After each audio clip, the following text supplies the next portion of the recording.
All right, change that. Sweet. Should be good. All right, we're good. We're good. I just realized my mic was not attached. I'm doing this on my laptop because I don't want to wake up everyone else in my house. So yeah, we're going with that. So we should be sweet. All right, we should be able to hear me now. Yeah, look, it's been a good game week for me so far. Most of the things I called right on the deadline day stream have worked out really well. In fact, the only thing that hasn't really worked out well for me so far has been the Milenkovic move in for Colwill. I mean, I had Kirkes sitting on my bench, 7 points, but in reality, I did not expect Newcastle to lose 4-1 at home to didn't expect them to lose 4-1 at home. So I'm not sure what's going on there, but you know, it is what it is. It's just one of them things, unfortunately. But we just have to hope for the best. And yeah, we'll go from there, really. But yeah, with some luck, hopefully, you know, we get some good stuff going forward. But Milenkovic, like that Forest clean sheet, I thought it was a given against Southampton, but unfortunately it's not. I am watching the Ipswich versus Man City game in the background, so hopefully you can't hear that.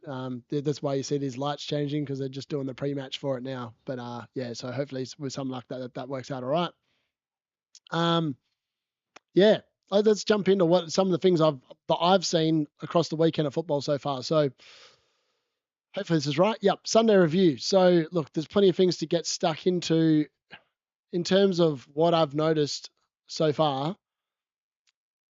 Which captain did you lock in? Well, if you locked in Isaac and Salah, and look, lots of other content creators were banging on about Salah being the best captaincy pick and Isaac being a really good vice captain. But I looked at both of those teams and I just figured there is no way that I would want to risk playing either of them. Like Bournemouth are a really good team. I've watched a lot of Bournemouth games and they don't concede a lot of goals. Yeah, they conceded 2 to Chelsea and they obviously conceded once to Newcastle, but they're actually a pretty damn good team in terms of like how they're going. Hey Liam, how are you? But yeah, I'm pretty happy with how that's worked out for me so far. In terms of Salah, I mean, we'll get into the stats of that game in a little bit. But Liverpool had 35 shots in that game. So I suppose you could consider yourselves a little unlucky if you had Salah captain. In terms of if you have Palmer captain, like I do, I think I'm looking pretty right now. Like still got my rank's actually gone up to just outside the top 15K at the moment. And we'll get into that in a little second.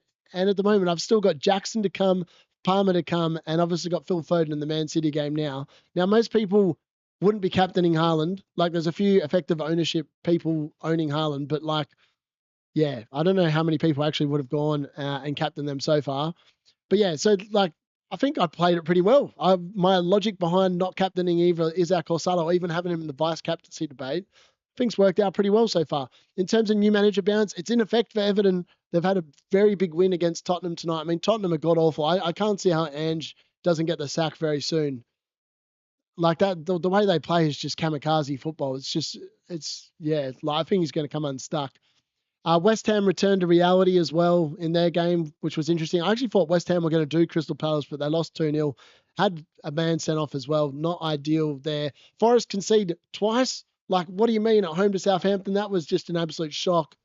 I mean, the expected goals in that game, like, it was just a great header. And then the other goal was just whatever. And I was so mad because Milenkovic scored a goal and Chris Wood was like a fraction offside, man. Like, how unlucky is that? It's just proper unlucky. Yeah, I know. I'm hoping a Foden brace is definitely incoming, Liam, 100%. In terms of clean sheets, again, they're super hard to predict. Just super hard to predict. Like, I think there's been 3 clean sheets this weekend, again, so far, and we've only got 4 teams left to play. Like, it just goes to show that the clean sheets this season are just a gift. You can't rely on them. You can't predict them.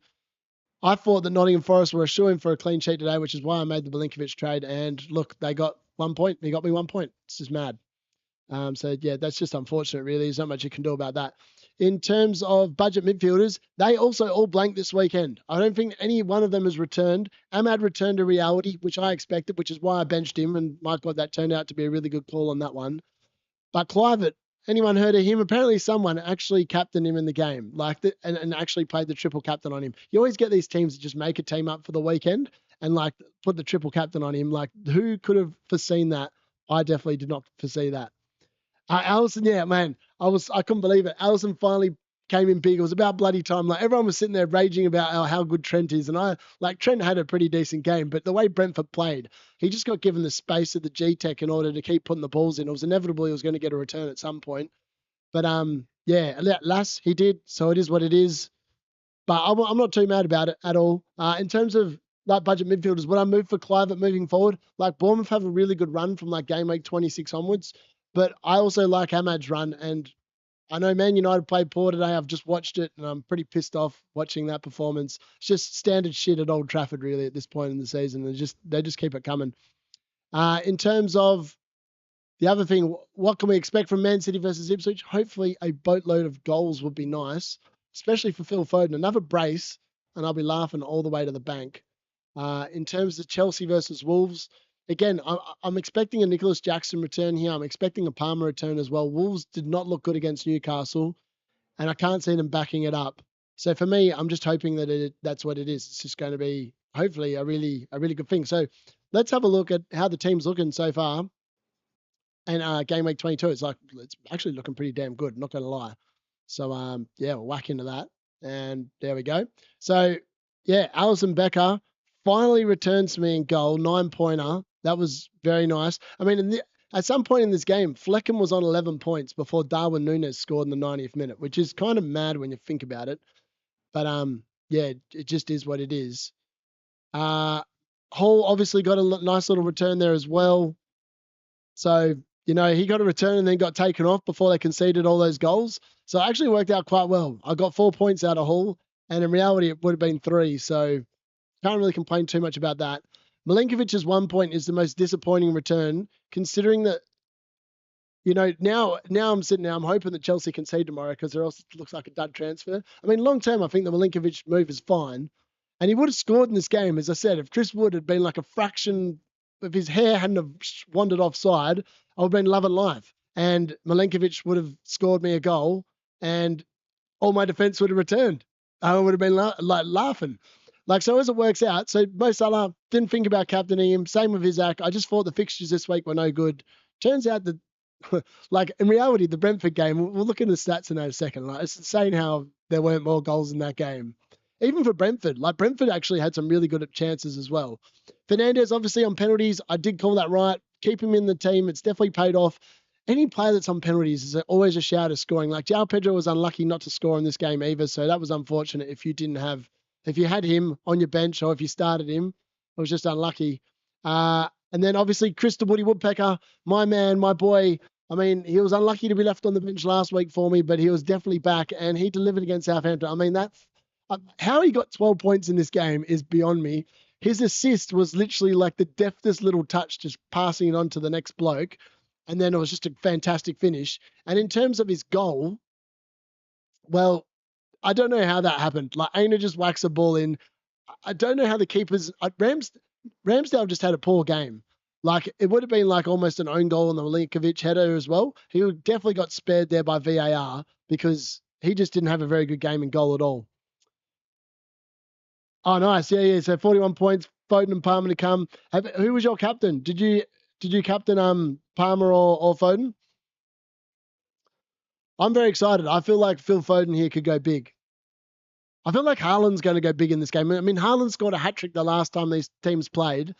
Unlucky if you own Savinho, he's been dropped to the bench in this game. So that's exceptionally unfortunate. So if you see me looking above and above the camera, it's because I'm actually watching the football.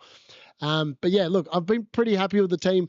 Obviously, the bench again, I'm so glad I didn't play Fabianski. That would have been absolutely horrible if I'd played Fabianski, but I didn't. Salah, unfortunately. See, that's why I've been so lucky. I know that it's going to be a green tick this week because unless Palmer, even if Palmer blanks or gets 3 points, I'm still going to be on a green arrow because Fernandez has returned, Robinson's returned, Becker's returned, Hall's returned, and I've still got Jackson to come as well. Most people don't have 3 players still to come.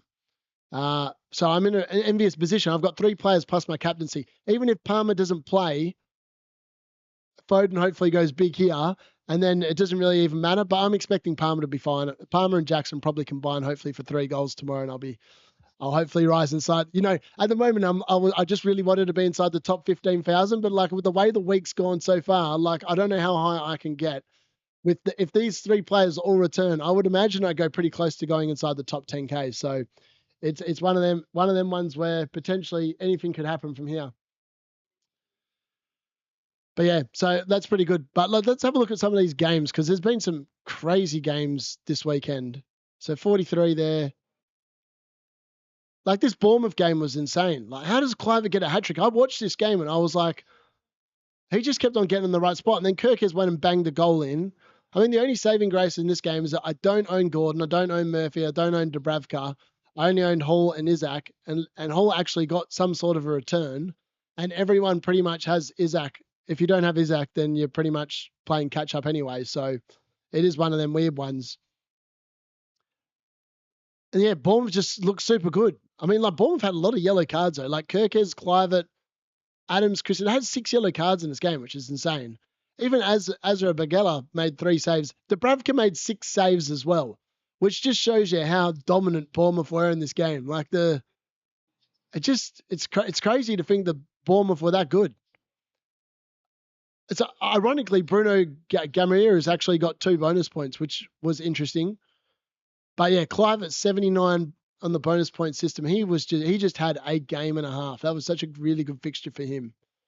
I think a lot of people will overreact. Like lots of people put Ahmad in after his 20-point haul. It's going to be the exact same thing with Clive. I just think you just hold on to whatever defender you've got and you just roll from there as far as I'm concerned. In terms of Liverpool, Brentford, we have to look at this game in greater detail because it doesn't tell the full story. But 2-0 to Liverpool, this game could have been anything. I felt sorry for Brentford. They defended on the whole for large parts really well. But Darwin came on and got a late brace. I don't know if it makes him an option for the double game week. I don't really think it is. I mean, like Darwin Núñez is normally super wasteful in front of goal, so I'm not expecting him to be a decent option. But 2-0, pretty good result. Can't complain there. Yeah. João Pedro scored a disallowed goal. It was ruled out because Van Heck kicked Dallow's foot in the build-up. But it was a really good finish from João Pedro. But yeah, it was ruled out for that. Oh, Ipswich pushing there for an early lead against City's defence. I mean, City just don't defend very well. Like just such a free header in the box off a corner. Really should have done better there. Leicester Fulham. I actually didn't think Fulham were going to keep a clean sheet, but Robinson somehow got 2 bonus points and kept a clean sheet. I don't even know what he did. Like, it didn't look like he actually did that much in the game from what I saw. Smith Rowe obviously returned to some sort of form here with a goal, and so did Adama Traore. Really 2 budget options there. Iwobi went close in this game with a shot, but Leicester really didn't look like troubling the Fulham defence, to be honest. In fact, Robinson almost got up to Smith Rowe in terms of overtaking him for the 3 bonus, so that was an interesting thing there.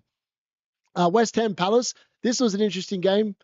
Matetic scored a brace and Eze got another assist. So Eze has not blanked since I said he'd be the better pick over Sarr. So he's got now, I think, a goal and 2 assists, or has he got 3 assists in the last 3 weeks? He's been pretty consistent. I still think he's the pick in the Palace midfield if you were going to go over Palace midfield. I think he's definitely still the pick. In terms of West Ham, they were just, I mean, as soon as they went down to 10 men, the game was over. It was just unfortunate. But yeah, I mean, they've got some tough fixtures coming up as well, West Ham. So that's not going to be pretty good at all, I don't think, moving forward.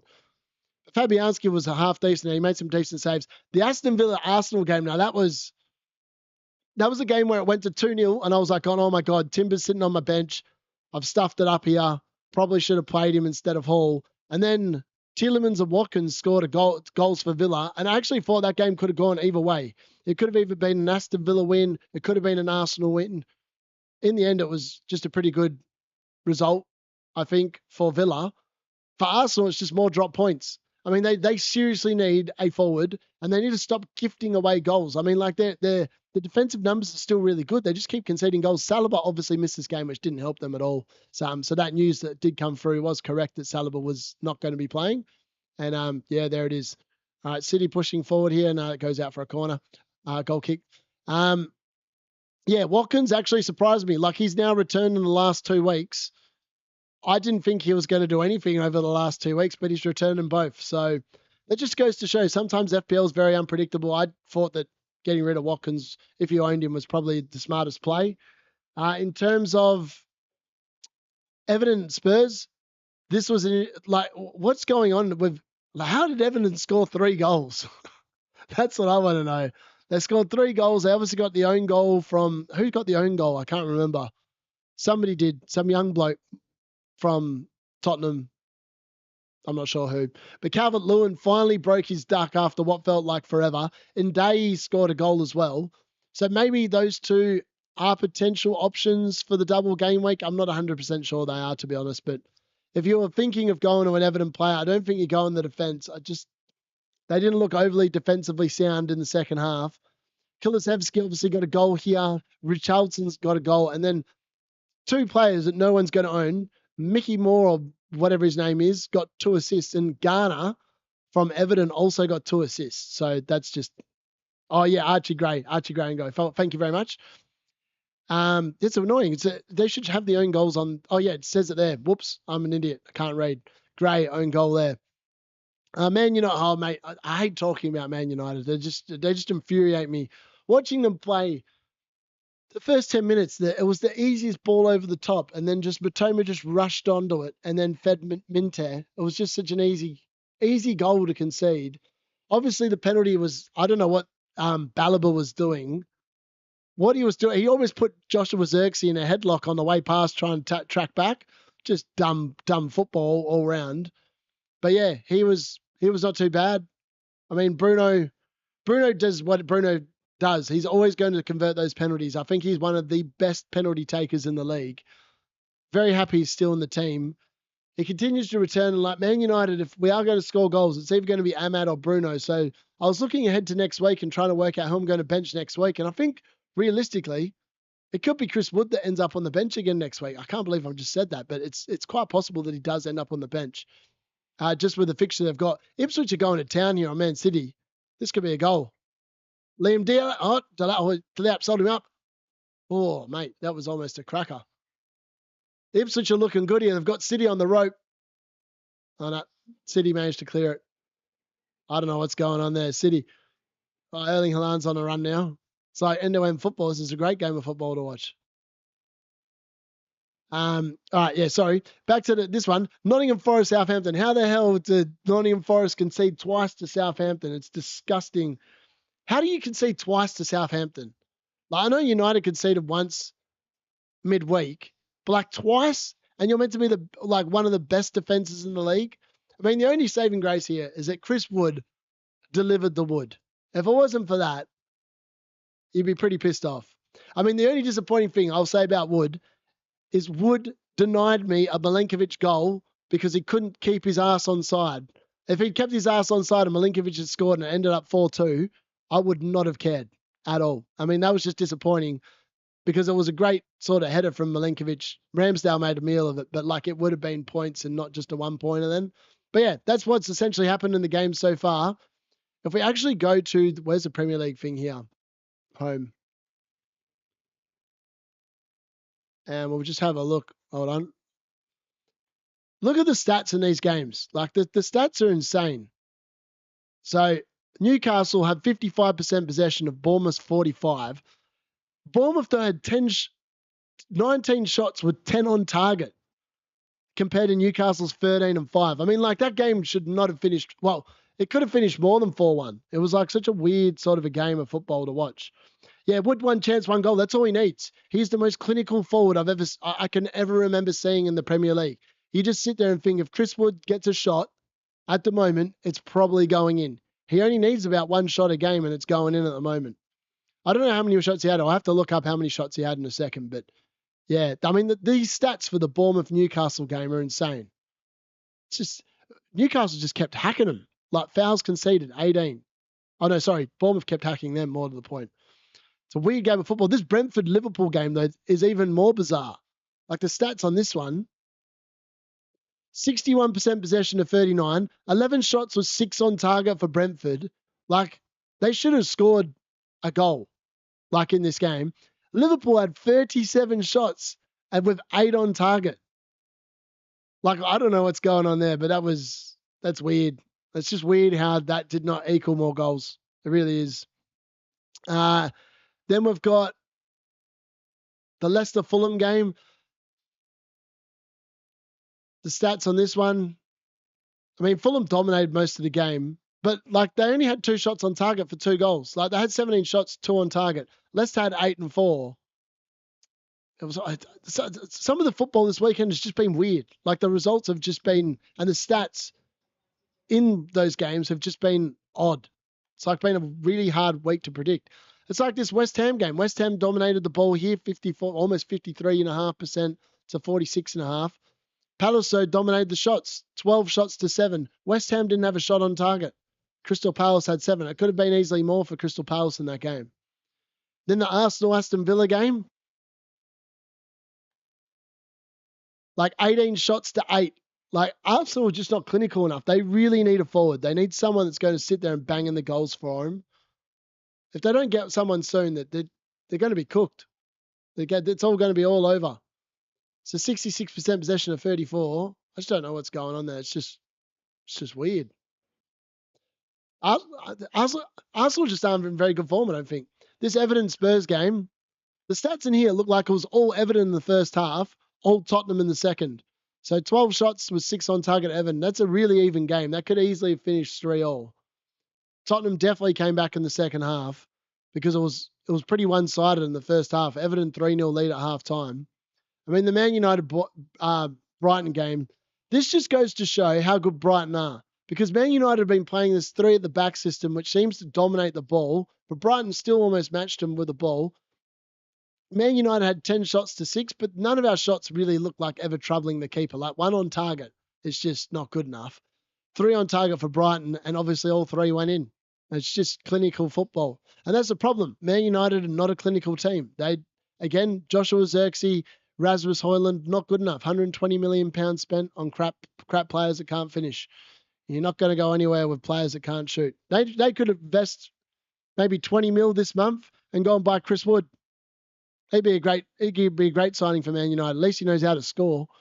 And then the Southampton game. Southampton bossed the ball, 10 shots to 14, 5 on target to 4. Forest obviously scored 3. Southampton ended up scoring 2. It was such a weird game. At halftime, I was like, oh, this is the easiest clean sheet ever. Southampton didn't even look like scoring a goal. And then it just went to crap after halftime for the Forest defense.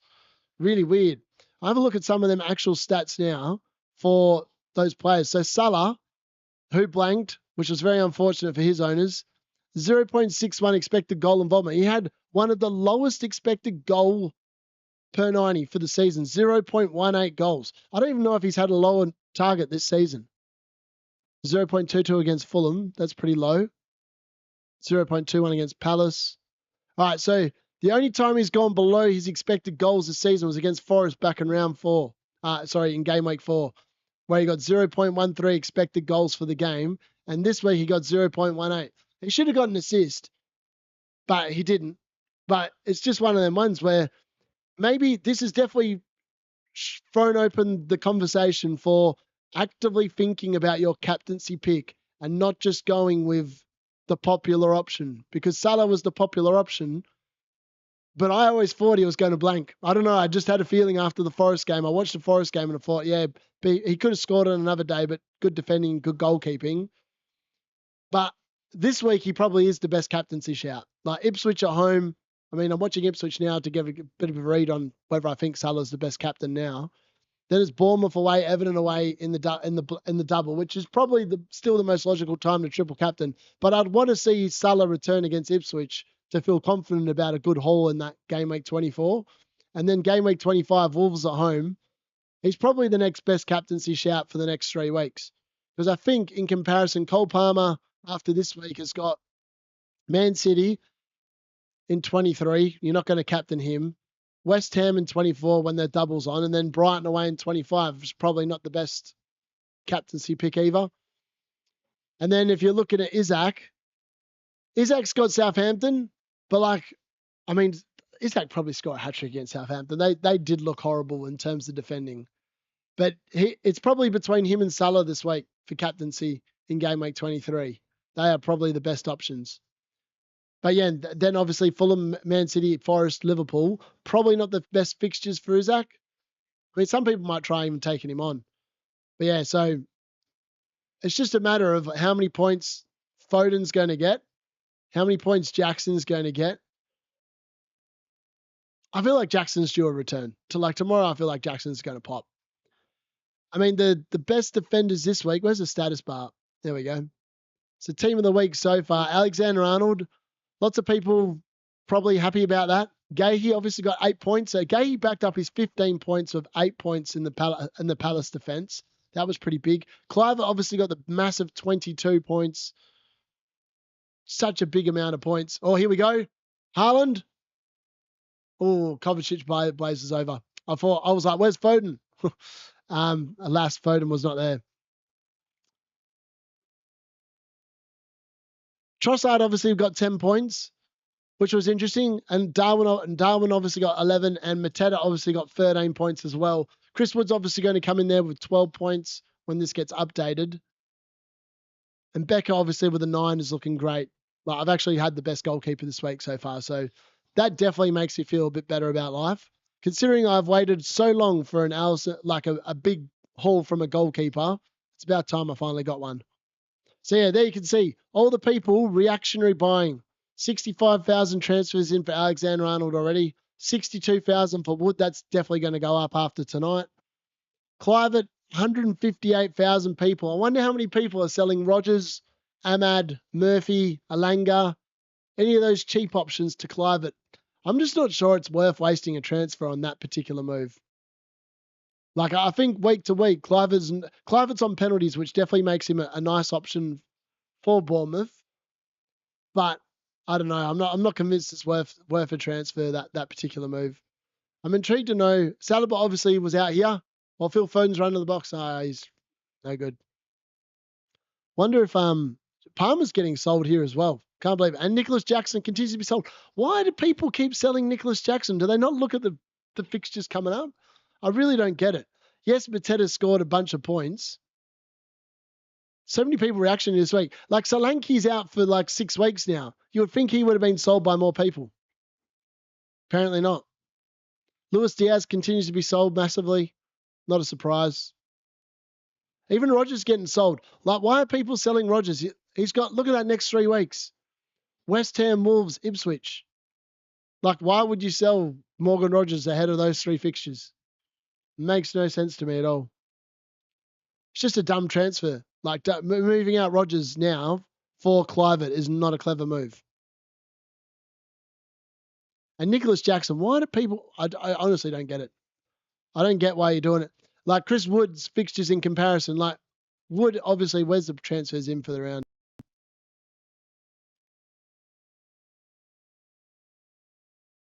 He bought in. But if you bought him in after this game week, yes, he's going to get 12 points against Southampton. So he's gone 12, 8, 9, 12. He's got Bournemouth away. Like, Bournemouth away is such a hard fixture. It's not easy. Brighton at home, that's not good. Brighton at home, he'll probably score because Brighton just like pissing around with it in the defence. I mean, if Man United were a better football team, they would have scored more goals tonight, but they didn't. Fulham away, again, that's one of them weird ones. Like, and then it's a really hard fixture run. I don't understand why people are buying Chris Wood. Like, for me, I'm actively looking at getting rid of Chris Wood. Like, not this week, probably, or the next week, but like, he's definitely a player I'm thinking about moving on. Alexander-Arnold, lots of people bringing him in. I can't justify bringing in Trent. He's such a yo-yo. 4-2, 15, 0, 2, 11. He's just overrated. I've just got a bias against him. I just don't rate him. Look, I understand why people are bringing him in. The next 3 weeks actually is probably a pretty good time to own him. And then you move him on. Man City away, Newcastle at home.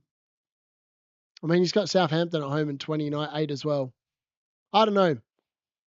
I was actually looking at like potential moves for my own team in a second. We'll have a look at that in a second. Ahmad, obviously, he's still a decent buy, Ahmad. Owned by a lot of people now, though. Like, that's why Clivert looks so much like better as a differential type thing, because if he does pop off in your team, I just wouldn't be buying him before the next 2 weeks. Forest at home and Liverpool at home. He's not going to be getting massive hauls the next 2 weeks. That's 100% certain. I can tell you that much. He's definitely not going to get that many. So yeah, it is one of them ones. But then from game week 25 onwards, that's when I'd be looking to bring him in. Like 25, 26, 27, 28, 29, 30, 31. It's such a really, it's actually a really nice run up until game week 33 for Bournemouth. I don't know about the end of the season. The last 5 games of the season are pretty damn hard. I know they've got Leicester on the last week of the season, but I wouldn't really feel comfortable about holding players for Man United, Arsenal, Aston Villa, and Man City. But yeah, he's definitely someone you could definitely get rid of, like around that time, and then bring him in for 25. Lots of people bringing in Mateta. This could well be for Jackson. I mean, I hope Jackson goes out and scores a brace just to show that he's more than capable. Obviously, he was aided by the penalty in this game. So you just got to take that into consideration as well. It's just one of them weird ones.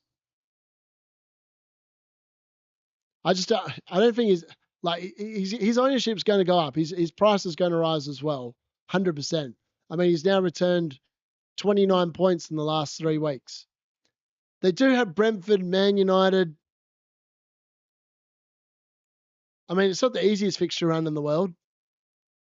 Like the Everton look a bit more lively, and they do defend quite well, generally speaking. The Ipswich game in 28 looks beautiful, but I just don't think he's a player I want to go to.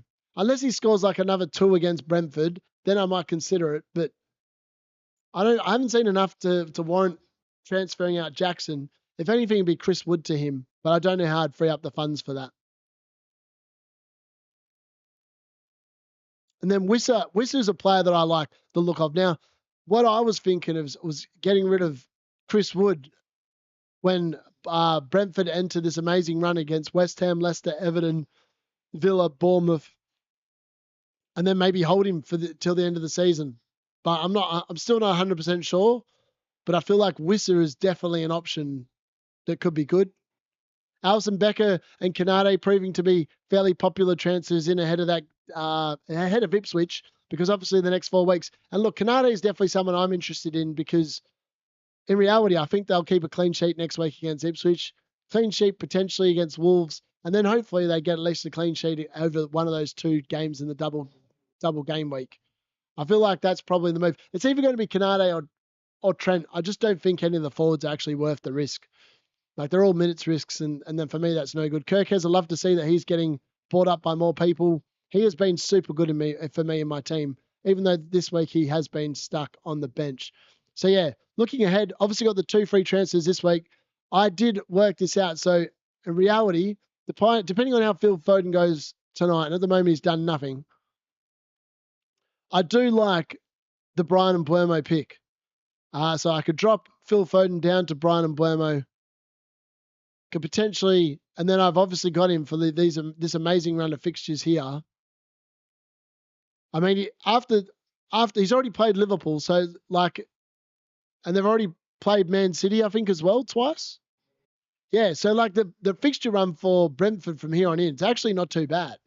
Like, they've got the Man City, Liverpool games out of the way. He could just be a hold for the rest of the season. So I could potentially bring in Brian Mbeumo. And then, believe it or not, I do have enough money for this. I looked it up before. Hold on. I think it was Jurrien Timber. No, I don't. I don't have enough money anymore. That's weird. Oh, that's right. Jurrien Timber went down in price overnight. I actually can't do what I was going to do. So originally that was going to be Trent. I could actually afford to do that last night. It's now 0.1 off, which is unfortunate. But yeah, that's where I was going to look to go. Now that that's been ruled out because Timber's gone down in price, I think that's not going to happen. I think I'll leave Timber. As I said, lots of people selling Arsenal assets, but next week, Wolves away, Man City at home, not ideal. But then Leicester, West Ham, Forest, Man United, like, it's not a bad fixture run for Arsenal. I think there's going to be some clean sheets here, and I'm quite happy to have him like covering the Arsenal defence for me. So I think I'm just going to leave him there. So then it's just probably going to be realistic, get rid of that. So I'm going to go back to the original play, which is probably leaving Phil Foden in. And it's probably going to be Robinson who does leave, only because of the fact that the fixture run in terms of clean sheets, I reckon, is going to be non-existent for quite a while for Fulham. And that means that Robinson will have to be returning to get me points. And I just don't like the look of that. So for me, I think he might actually leave the team, and it might be Canade that comes in. And then I've got my Liverpool triple up. I've got double the defense. I mean, Canade went close, I think, yesterday also with a header as well at some point. So that was not too bad. So I think that's definitely something I'm looking to do. Whether I do it or not is a completely different scenario. But look, I've got some room to maneuver because I don't think Canade is going to go up in price. I don't think Robinson's going to drop in price. And that's pretty much it. Like Phil Foden, obviously, is the other one that I did think about moving. In reality, this, I don't know, it just doesn't seem worth a transfer at this point. Like, City need to find form. They're scoring goals still. And Phil Foden has been involved most of the last three or four, the last 5 weeks. He's been involved in pretty much everything good that Man City have done. So I think for me, it's definitely one of them ones where you just want to see how it's going to develop further forward. But yeah, we'll just have to wait and see. Either way, how shit were Man United? Like, have a look at the stats of this. So Ahmad, Phil Foden goal. Foden goal. Yes, baby. How good's that?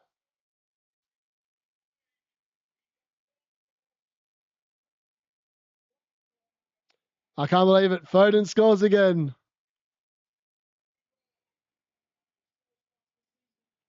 I wonder what that's done for my rank. Let me have a look. How good is it, man?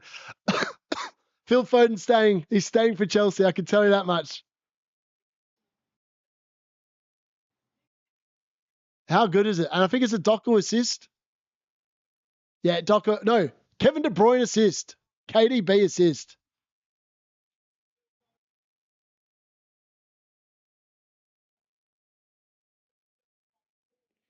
Yeah, and it was a KDB assist.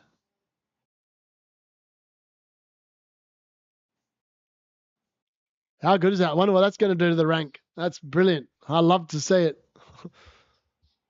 All right, the rate it's going, I don't even care if Palmer doesn't play because that means that Phil Foden's going to be the captain. And he's returned more than what Salah and Isaac, the two popular ones, have. And again, Erling Haaland, we'll just have to wait and see what it updates to.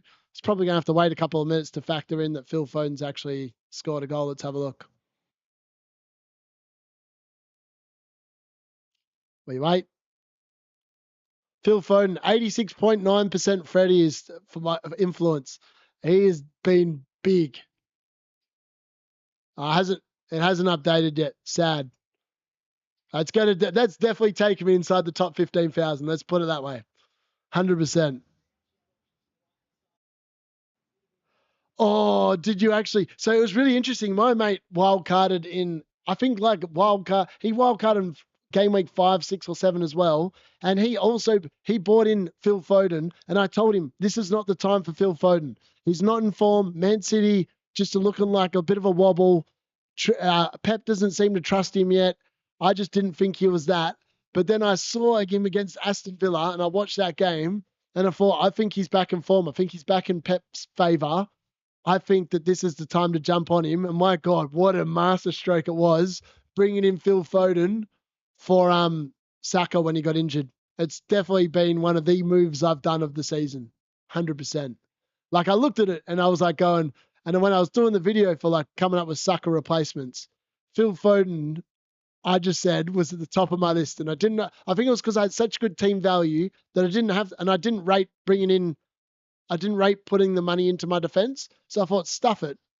I'm just going to sit there and spend it up on the midfield, and it's worked out wonders. Again, he's beaten Gordon again this week, so I don't even feel bad about not owning Anthony Gordon. Maybe next week when they're playing Southampton, I might feel a little bit bad about it. But in reality, I can't justify getting rid of Phil Foden if he keeps scoring goals. Maybe he'll get another one. He's got it again. Phil Foden assist. It's a Foden assist. Oh my God, Kovacic goal. Foden assist.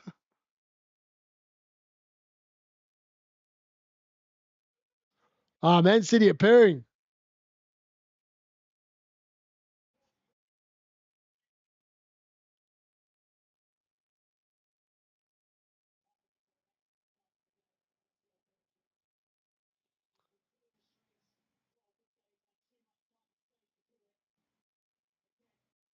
I can't believe it. This is so good.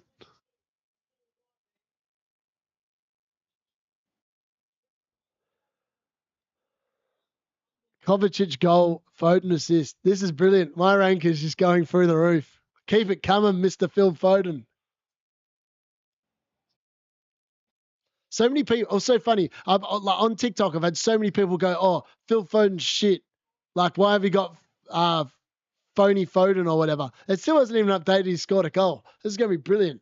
He's going to go from 1 up to 9 points in one hit. This is unbelievably good. Oh, yeah. In fairness, I hope Palmer does still play because I feel like Palmer's going to pop off against Wolves as well. I feel like I've read the captaincy really well this week.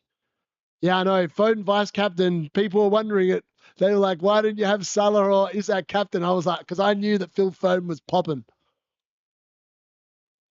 Yeah, who's first bench? I've got Ahmad sitting first bench. So, alas, there's no way I could have predicted Kirkes was going to score against Newcastle and they were going to, yeah, it is what it is. Most people won't have a very good first bench this week. Almost all the people that were benching headaches, I think have all been crap assets this week. Like they haven't done anything. But I tell you what, when this updates, there it is. It just updated.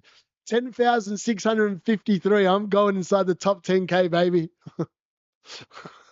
This is definitely, it's been a good week of FPL. How much higher can I get this weekend? I mean, Phil Foden, another goal. That could even take me even higher. Like, it's insane. I mean, it's pretty tightly packed at the top, though. But this is definitely good. 56 points now for the week so far.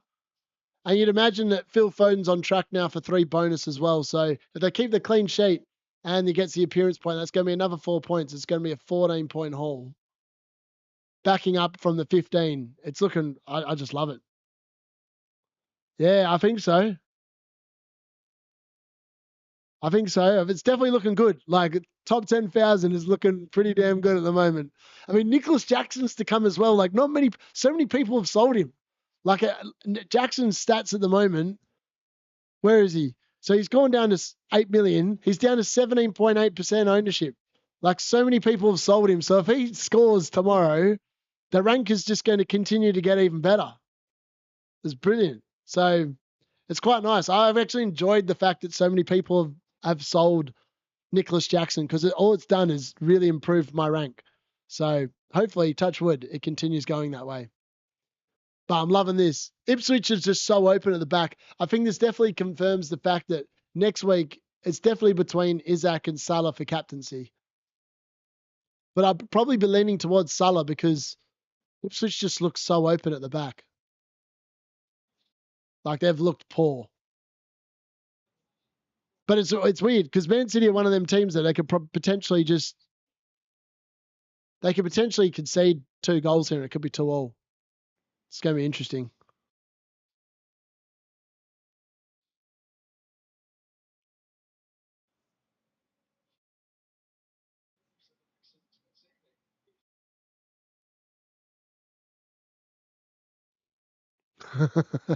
I just can't believe it. Phil Foden, it was so funny. We've got by the way, Liam, if you want to talk FPL, we've got a WhatsApp group. The link is in the description for my videos. All the boys in there are just talking about how I've got Phil Foden. It's brilliant.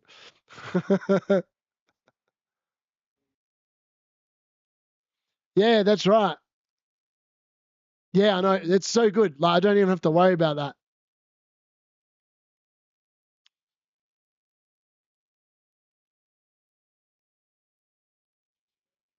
Whoops. Hey, Dylan, what's going on, man? I'm pretty good, man. I'm pretty good. I'm enjoying life right now. I mean, Man United lost, but my FPL team is going up. It's going up at a massive. But for where I was, this is a pretty big green arrow. 17,000 up 7,000 spots. It's looking pretty good so far. Man, Foden is. Oh, I should have captained him. I should have captained. I should have known that Phil Foden was just going to pop this week. It's insane. I can't believe it. I've just told the other Liam in here that he needs to join you're in there. Oh yeah, all good. You probably got it muted because everyone's just talking it. Mate, he's so good. I love it. Yeah, Phil Foden is just brilliant. It's great to watch. That's all it is. It's just great to watch. I mean, my forward eight, I was sitting there this week and I was like going, like, I felt bad about benching Ahmad because he obviously got the 20 points for me in that Southampton game. But like the last 2 weeks, trying to bench one of my forward eight players has been impossible. Like they've all got reasons to be starting. I think you just try and work out where it's going to go. Oh, I'm inside the top 9,277 now, boys. Keep it going. Keep it going. Just update it again. All right, now it's showing that Phil Foden's probably got 3 bonus, I would guess. Oh, they've just added the extra assist. Either way, 9,277. Amit, I'm coming for you, baby. I'm coming for Amit.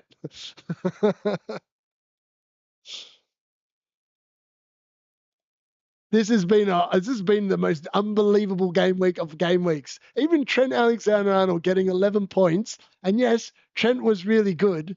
Let's not beat around the bush. He was good. But Alison Becker got 9 points, which is just as good. And I always said, I only want one. I want the cheapest asset for the good defenses because I don't want to waste any money. And that way I can spend it on the likes of one Mr. Phil Foden, who, I was like, he almost got another assist. Kevin De Bruyne blazes over the bar. Yeah, I know. Wood was always looking like a really good pick. Like, I always thought Wood would be a really good pick in terms of captaincy. And look, he backed it up. The man doesn't need many chances. He just needs a hint. He needs a sniff of a goal, and the man is there. Like that header was just it was a weird old header. Let's put it that way. The good news is, folks, that Tom will be in Kalgoorlie this week on the 23rd. I think that's Thursday. Tom, is that Thursday or is it Wednesday? I can't remember. Either way, Tommy will be in town, and we will either do a live stream or we will do a video. Either way, Tom is going to be put in front of a camera, and hopefully he's not scared of the microphone, because last time he was quite disappointing. But yeah, still can't believe that. 59 points now, 9,277. I think this is the highest FPL rank I've ever had.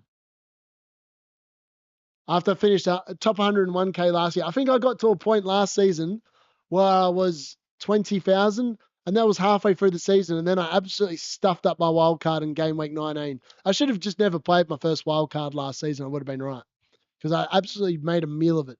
Like my team that had just been popping all season, I overthought it and just made a dumb decision. This year, it was between Haaland draft or going the sucker draft, and going the sucker draft has definitely allowed me to get in. Right, what have we got here?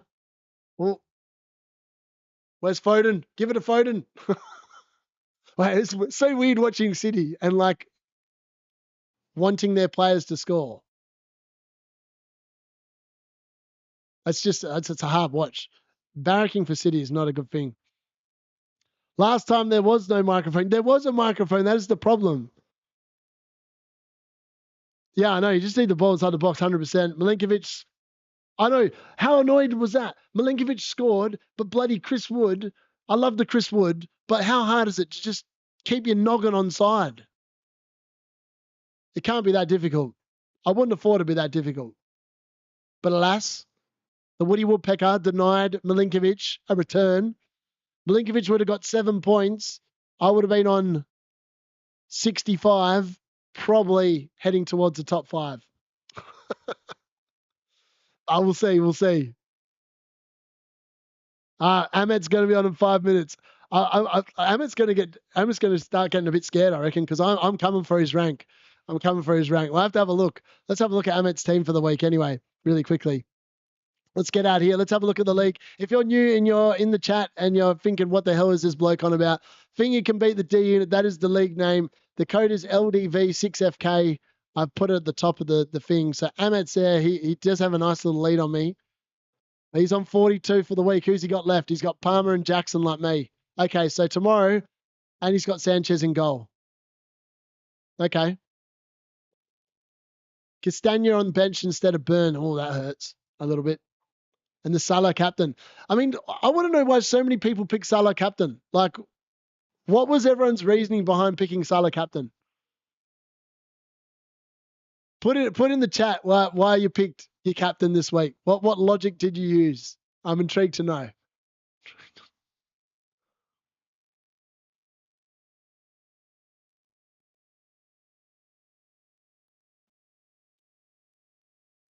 All right, the stream. Oh, there is going to be a stream on Saturday. Don't stress, Dylan. Actually, that's a really good point.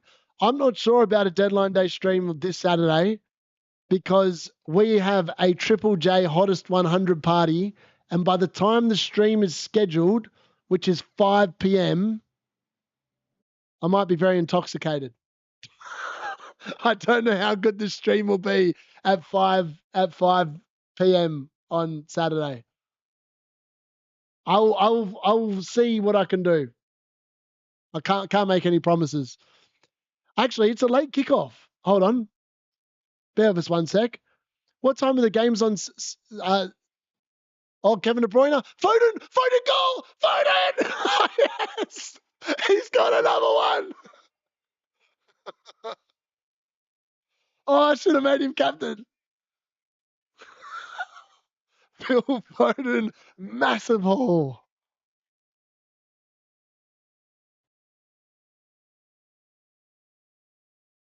I can't believe it. Phil Foden is popping.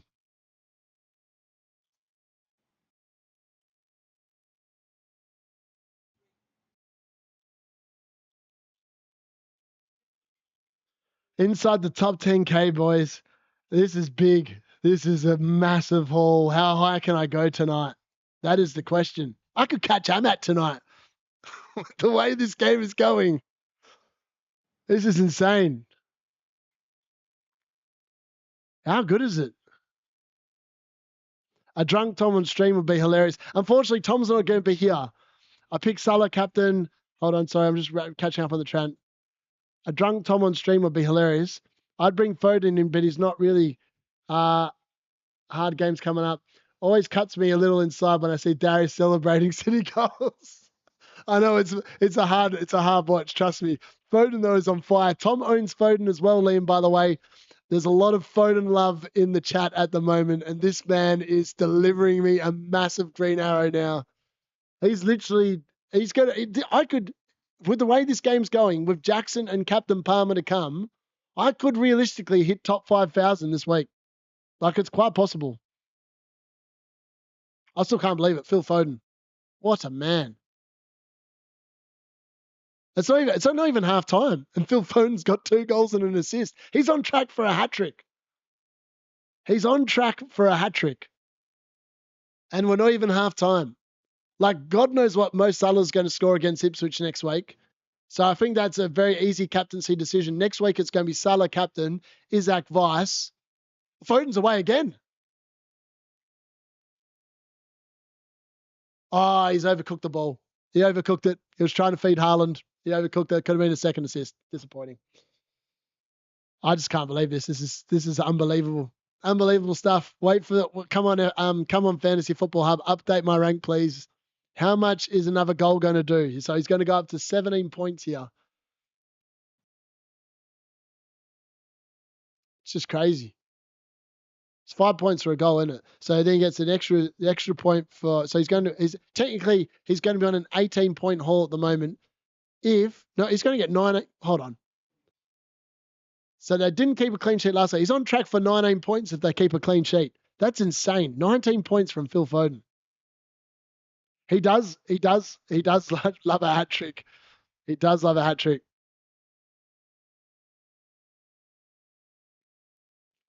Yeah, I agree. 100%. I think Salah's the most logical captain actually for the next 3 weeks. Like as I said, I didn't think he was a good captaincy choice this week, and I didn't think he was one in midweek either. The midweek one I got kind of wrong because I thought Bruno was going to be a lot better. I thought Bruno was going to do what he did tonight against Southampton. Alas, he didn't. I mean, that's the 2 luckiest bonus points I think I've ever seen given all season long. All right.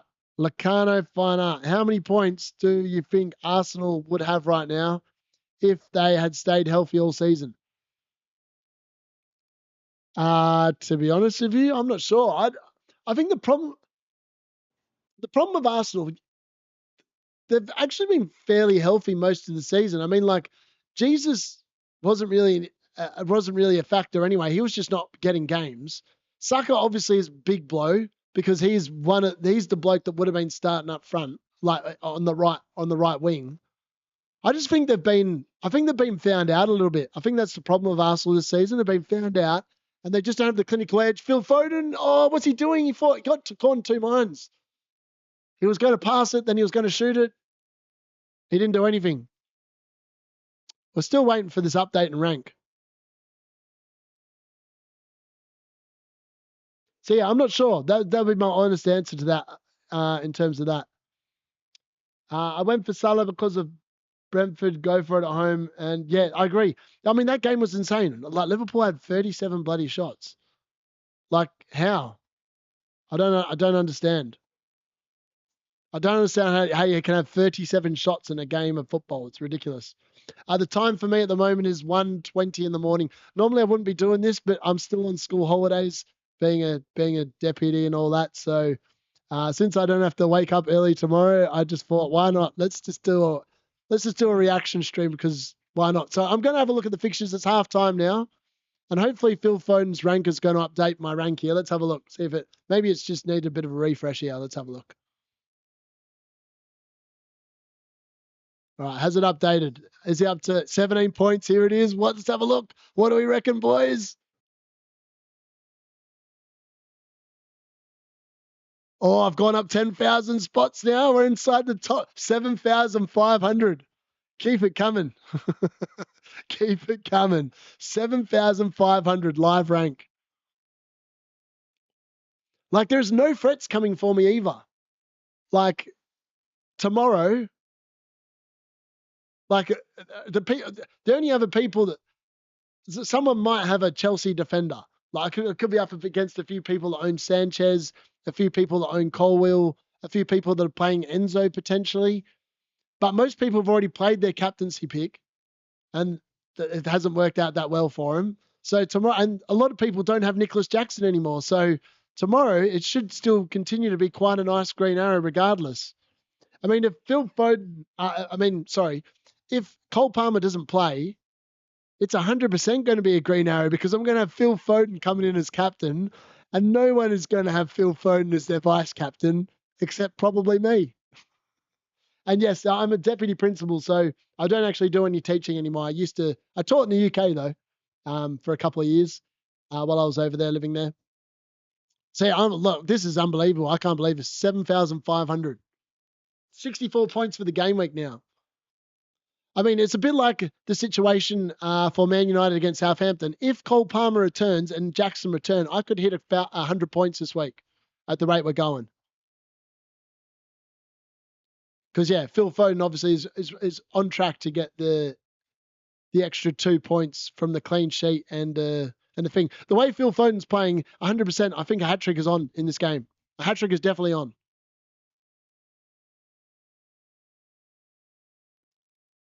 I teach life. I teach life in general. All the kids at high school, when I worked at the high school the year before last year, that they love coming and talking to me because I keep it real.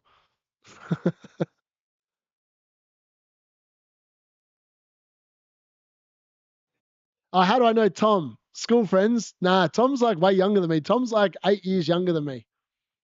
Yeah. So my best mate over here, Darren, he's 8 years older than me, and Tom's 8 years younger than me. So Tom's 16 years younger than Darren, and I met Tom through Darren because Darren worked in a club as a DJ, and Tom was there as one of those low life people that hangs around to 5 o'clock in the morning preying on the girls.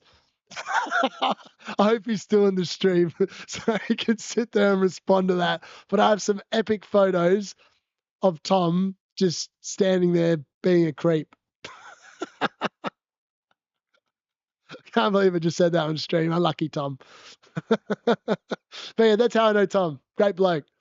But yeah, so look, that's even with subs, like normally there's quite a big gap between subs and live rank. But because I think I'm so high in the rank now, there's not actually that much difference in like live rank with the subs included. He's a good bloke, Tom, though. He's a good bloke. Now, next week, let's have a look and see if I can actually do a deadline stream next week. So I'll look at the fixtures because I feel like potentially they're later next week, which means that hopefully everyone's pissed off from my party and I could do a live stream for the deadline. Let's have a look. So yeah, 11 o'clock kickoff. So that means it's a 9:30 p.m. deadline. So that's a 1:30 p.m. deadline in the UK. I can do it. I think I can do it. I think I can lock in potentially. I'll kick everyone out of the house for 7:30. The Triple J Hottest 100 finishes at 4 p.m. The deadline stream would start at 7:30. That's 3.5 hours to kick everyone else out. There's a strong likelihood I'll be very drunk, but we'll go with that. What is subs? Oh, yeah, I know. Yeah, subs. Yeah, I'm not sure. So, yeah, I've looked. That's good. I think I can actually do a stream. The fact it's later makes a lot more high likelihood of me being able to do a stream because of the fact that I'll be able to do it from 7:30 at night, which will be 11:30 in the morning UK time, if I've got it right. I mean, this is just looking good. Phil Foden, man, I can't believe it. I don't know why I thought this man was going to be this good. I just had a feeling that he was going to be this good. He's so good. Look at him. Vice captain. What a vice captain to have. The only disappointing thing will be if like Palmer gets like a 2-pointer and that'll be like the second game week in a row where I've had Phil Foden potentially there as a vice captain. And then, I mean, the goals that Phil Foden scored, he's in good form. Like if Man City are going to come back this season into the title race, it's going to be the back on of Phil Foden. Wonder what his XG in this game is. Let's have a look. So he scored 2 goals from 0.78 XG and 0.04 assist, and he's got an assist off it. What a man. Look at that last 5 weeks, though. Like last 6 weeks. Since game week 17, he got that goal against Villa, 9 points. He was so unlucky in this Everton game. Like that is just an aberration. 0.85 and didn't get a return. Then he's gone 0.41, got an assist. The week after he gets a goal, 8 points. And then he gets 2 goals, 15 points. And now he's got 2 goals and an assist. And he's definitely going to be getting at least 17 points. So good. Like it just makes me happy. Makes me happy. This is how you should be finishing your Sundays. Watching nonsense like this. Getting excited for players like Phil Foden.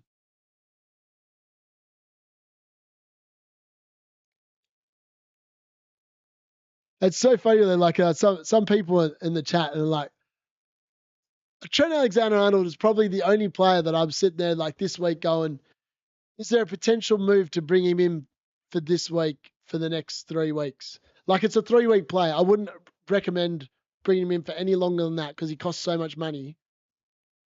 But like the fact that Phil Foden scored has just completely ruled that out. I'm not dropping Phil Foden from my team. Like this man is a man in form. Just makes it easy. 6.5% ownership. He's going to go up in price as well. People will bring him in. They'll realize that he is in form. Or maybe they won't. Maybe they'll look at the fixtures. I mean, the fixtures for Man City are not good. Don't get me wrong. The next 5 weeks are actually pretty damn hard. But then it opens up again. And the one thing I like at the moment is that Phil Foden looks like he's a lock for 90 minutes. And Man City's run to the end of the season is really good as well. I think this is why Erling Haaland is kind of, it doesn't matter what's happening with Erling Haaland at the moment because Phil Foden has finally woken up from his early season slumber. I mean, this man started the season so bad. Like, look at the first 8 weeks of the season were just crap from Phil Foden. He barely started. He played 45 minutes in the first week, then didn't play at all for the next 3. Then he came off the bench in 3 of the next 4. Got that assist against Wolves, which made everyone think, oh, he's back. He's going to start against Southampton. Well, he did, and then should have really returned in the next 2 weeks. His numbers since that week have actually been super good. Like 0.9, 1.04, 0.36, 0.55. That game there was a bit of an aberration. Then he didn't play for 2 weeks against Palace and Forest. But then since he's come back into the team, look at those numbers. 0.44, 0.48, 0.85, 0.41, 0.64, 0.91, 0.82. This man is a man that's 100% a man in form.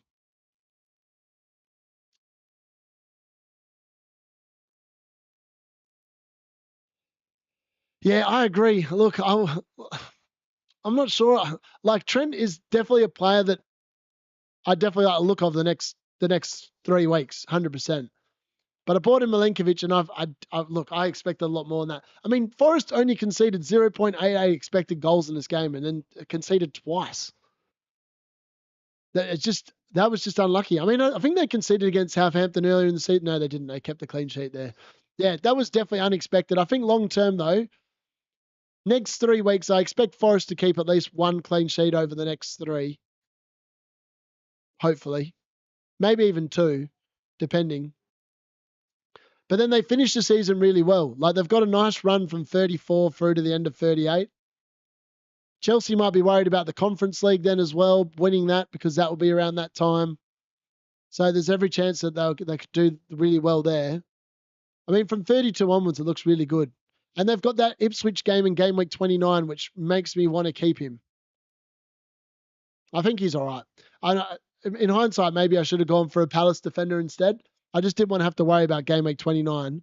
In terms of getting in Trent,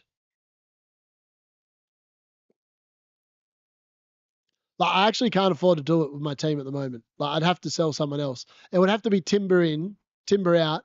Alexander, I would need to find 1.4 million.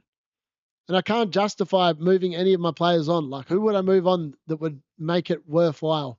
I mean, in reality, I could drop Jackson to Wissa, but I don't really like the look of that. Like, Jackson's just got such a nice run of fixtures. I can't justify getting rid of him. He's just too good. He's got West Ham, Wolves, Leicester, and Southampton, 4 of the next 7. He's not going anywhere. For me, he's definitely not going anywhere. But like Trent would be nice. But I mean, Allison covered him pretty well. Like Trent got 11 points and Allison got 9. Like there's not much difference there. I'm happy to wear 2 points. As long as Trent doesn't score a goal, it's not going to hurt too much. I can hack the odd assist because my other players are more than capable of getting assists as well. So I'm not too worried about that. I mean, the only other way I could do it is getting rid of Phil Foden for Brian and Burmo or Anthony Gordon. I could get Phil Foden out, Anthony Gordon in. I can afford it with 2 moves. And then roll that for 3 weeks. And then try to look to bring Phil Foden back in. I'm not sure. It's definitely something that's interesting to like try and work out.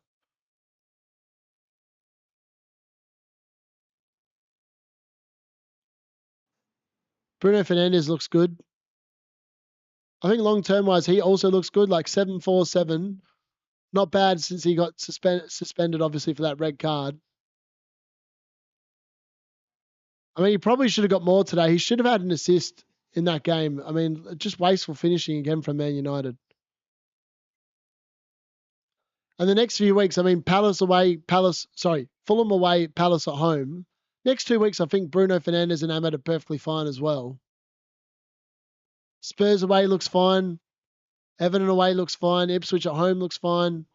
Arsenal at home difficult, but Leicester away in 29 looks beautiful on the blank game week. So I think they're all really good. I don't mind them at all. I think it should be all right.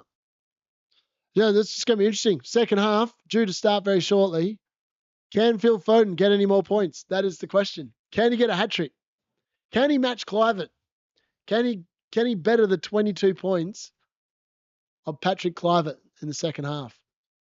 I reckon there's a strong chance he can. I'm not sure if he will, but I reckon he could. I mean, what do Ipswich do in the second half? They're 3-0 down. Do they just come out and play kamikaze football and go for it, or do they just sit there and get smacked like 4 or 5-0? That's going to be the question. Because I'm not too sure where they go from here.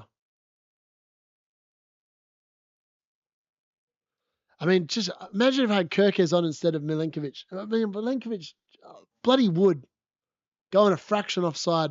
What a bastard. I love Woody, but you robbed me of 6 points, Wood. 6 points from my defender. Potentially 3. I don't know if it would have gone down as a Ramsdale own goal because he sort of caught it and then just fumbled it into his net.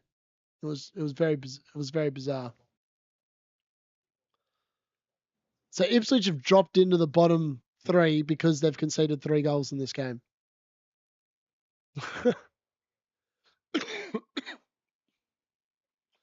I can't see. I feel like it's a battle between Wolves, Ipswich, and Leicester for the last survival spot. I don't think anyone else is capable of getting dragged down into it. I think Kieran McKenna is actually a pretty good manager. I think Liam Delap's actually a really good forward. Ipswich had definitely had their moments in that first half where they could have scored. But, yeah, it's interesting.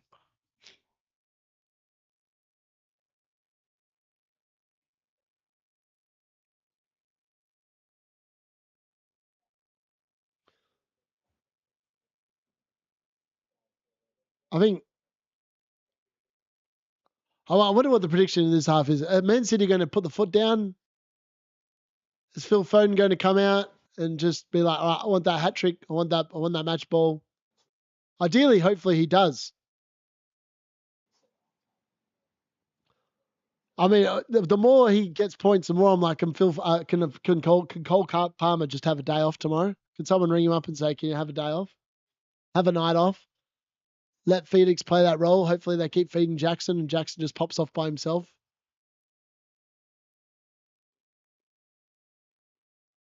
But then also it might be the case that some people have a really good someone that did return on their bench and then they come on. So maybe it is a good thing that Cole Palmer plays. I'm not sure. Just have to wait and see, really.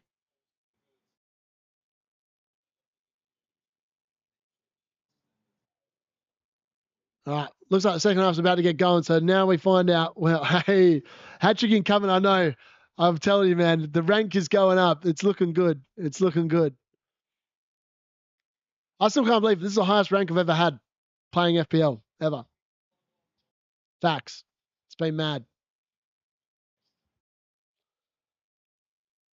What more has Phil Foden got in this game? That is the question. I reckon he's got a bit more. He looks like he's got a bit more to give. Haaland looks, it's so weird, like seeing City score 3 goals and Haaland has not been involved in anything. He hasn't, he's had like a couple of, I don't know. His season has been a season of nearly moments. And yet I was thinking maybe after he signed his contract, an extra 9.5 years or whatever it is, and he's getting paid like £500,000 a week now. Maybe he's going to, I'm top 10. I think you can see it on the screen, 7,500 live rank at the moment. Yeah, I know. The thing is like Phil Foden's been amazing, but now I've got to work out whether it's time to get rid of Phil Foden before like I hold him and then he starts doing nothing. Phil Foden, oh, I thought they got to cut back to him. The Ipswich just about cut that out. I thought he was going to be in there for like putting his foot around for the third.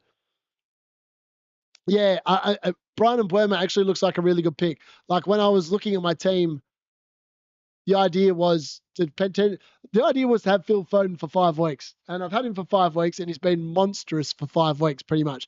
By that first week where I was kind of second guessing myself.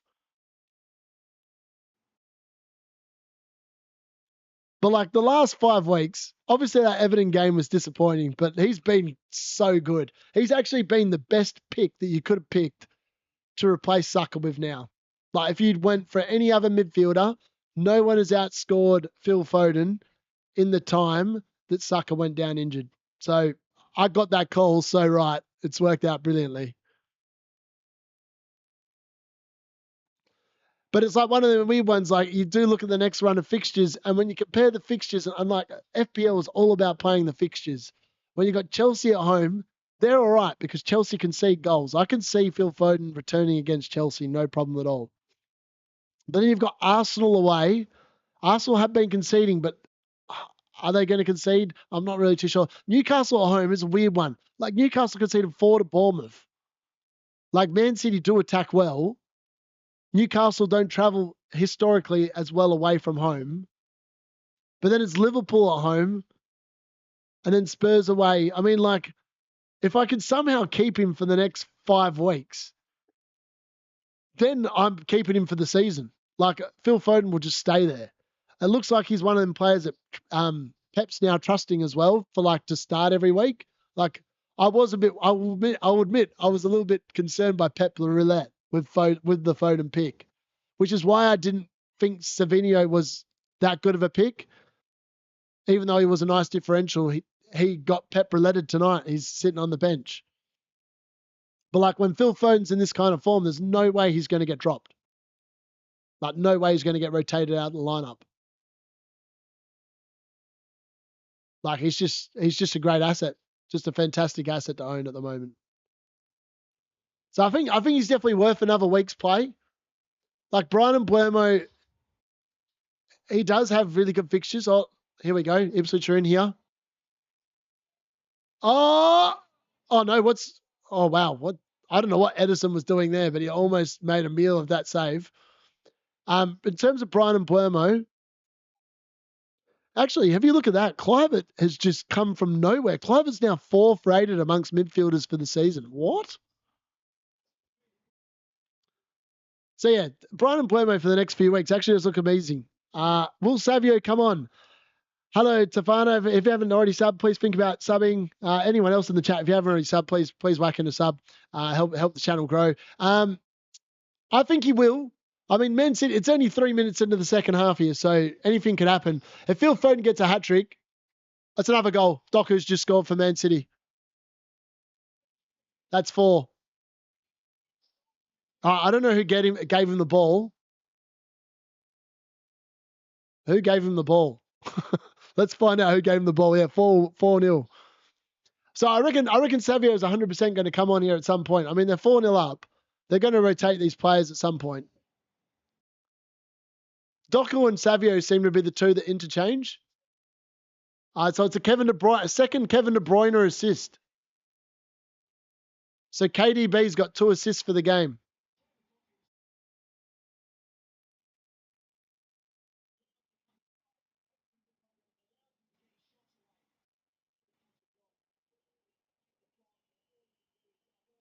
Yeah, KDB 2 assists for the game. That's pretty impressive.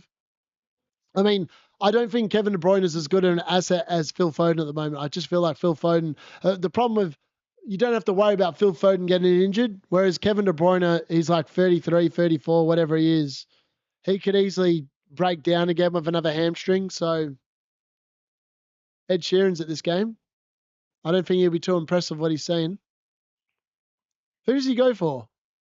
He goes to Ipswich, doesn't he? I can't recall. Yeah, he does, because he gate crashed Ruben Amorim's interview on the pitch earlier in the season. I remember now. He must be their number 1 ticket fan. Yeah, Brian Mbeumo's run from like 25 onwards looks amazing. Like even with Spurs at home, like 24 looks amazing. The way Spurs are defending at the moment is just shocking. I could easily see them. Yeah, I could easily see them just getting smashed. The way Phil Foden's playing at the moment as well, he's so hungry to get forward. Like he's getting in such good positions. What's happened with Cunha?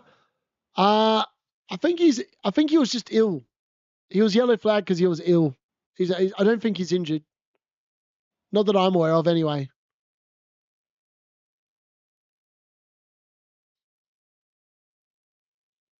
Yeah, Brian Mbeumo is definitely an option. Definitely someone, even against Palace away next week, he could be all right there as well. The way Brentford play, he could definitely get a return next week against Palace. Spurs at home, he could definitely get a return. West Ham, Leicester, Everton, Villa, all of them he could get a return against. Then it gets a bit trickier again. Bournemouth, Newcastle, Chelsea, Arsenal. That's a much harder run.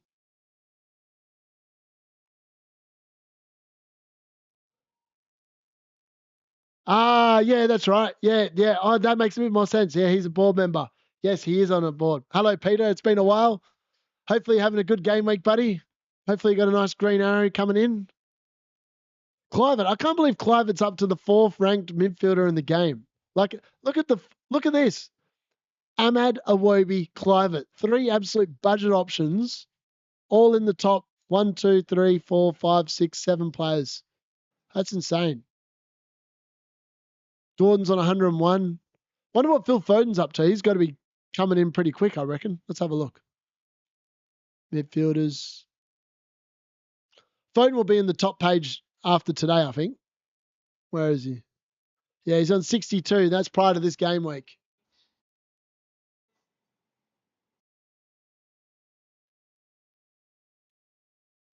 Oh no, maybe he's not going to be in the top page just yet. He's definitely coming though. He's in a hot run of form. His ownership's going to continue to rise, I think. I still can't believe Clivert's into the top thing. I mean, that just goes to show what happens when you get, like, he's had 2 20-point hauls now for the season. Let's have a look. 22 points, 8.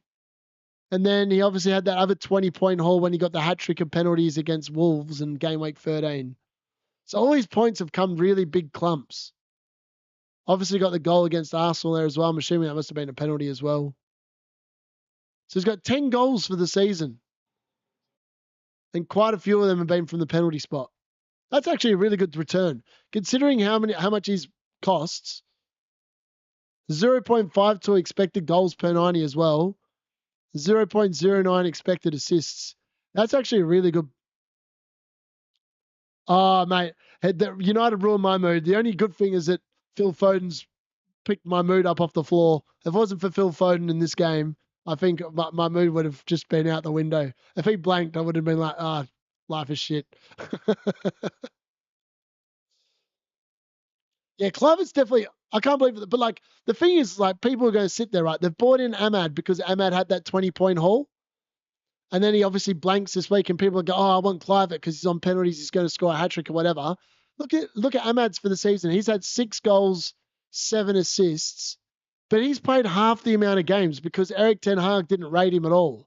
So if Eric Ten Hag had actually rated Ahmad, we would actually see Ahmad I reckon Ahmad would probably be close to Brian and Burma on this list. He'd probably be on close to 140 points if Eric Ten Hag had rated him as a player. Oh, no way. Well, no way. I might sell Langa mainly due to my midfield being really strong and yeah. Yeah, no, that's fair.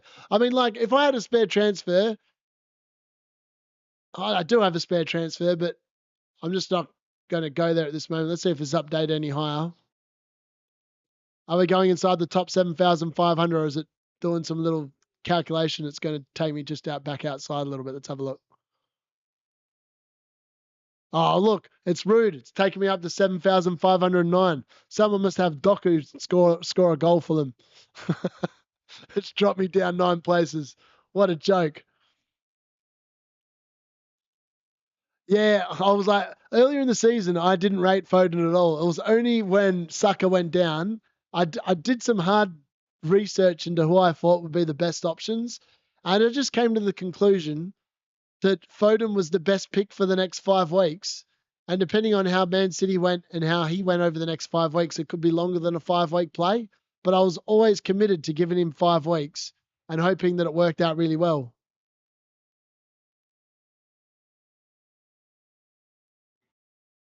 Oh, it is. 100% it's the worst Man United team ever. The problem is with Manchester United is the fact that we suck. We don't score goals. We don't have a forward that knows how to score.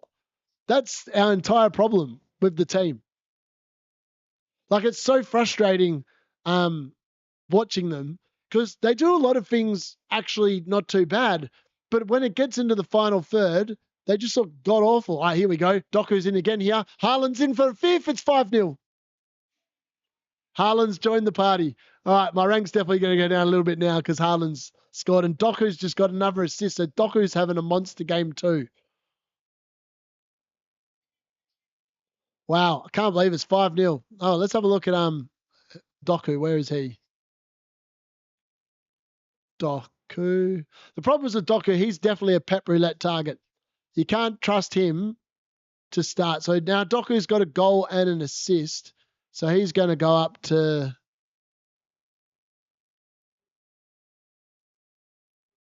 So he's going to. Well, it's not even 50. It's 57 minutes and it's 5-0. It's mad. What is going on in this game? So Doku's going to go up to like 9 points.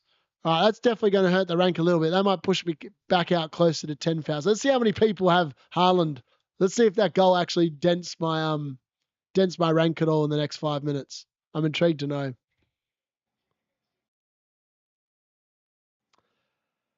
Uh Salah captain or Isaac for next week? For me, at this moment in time, it's probably going to be Salah based on the fact that Ipswich are conceding 5 here, and I'd rate Liverpool's attack probably on par with City's. So for me, I'd be leaning towards that. And the fact that Southampton concede a lot of goals as well, I mean, they're both going to be really good picks. I don't know how much, like both Salah and Isaac could definitely score a hat-trick next weekend against these teams. Oh, they're in again. Haaland's in again. Oh my God, Haaland could have had a brace in a minute. Oh, Kevin De Bruyne has just touched it over the bar. What is going on? This game is going to be anything. This could be like 7 or 8-0 the way that City are playing at the moment. Mad, that's brilliant. Yeah, 100%. I think Salah's definitely the pick at this moment in time. Unless there's an injury or here's someone else in between. I can't believe like how much City are just dominant. Like this game is going to end up a cricket score. If Ipswich need to get some defenders on.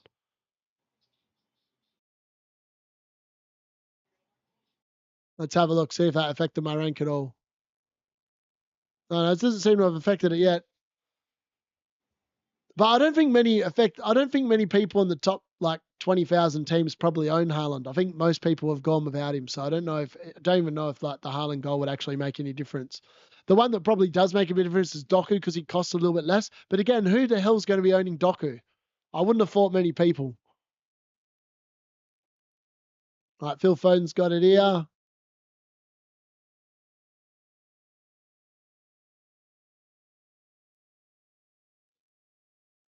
When Phil Foden's in like this kind of a mood, and City are in this kind of a mood, they do look really damn good to watch. I'm not going to lie. Being a United fan, I can't believe I just said that, but they are good to watch when they're playing like this. It's just good football. It would just be interesting to see how long Kevin De Bruyne can stay fit, because I feel like without Rodri, they need him fit for every game. Otherwise, they've got no hope of really turning it around. I mean, they've got a couple of signings coming in as well. Mamouche or Makush. I don't know how that's going to impact the team because I think he plays in the forward line, somewhere up on the forward line. I don't know how you're 30 seconds behind.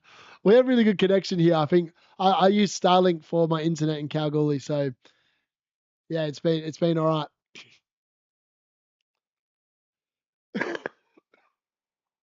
I actually think that when I was watching my stick in the UK, I actually had a slower speed, which made no sense to me because like the actual internet I was on in the UK was quicker than what I have here. But yet for whatever reason, when I'm watching streams, I like through my stick in Australia, I just found like it's a little bit more quicker in terms of the connection. It's really weird. Not sure how it works.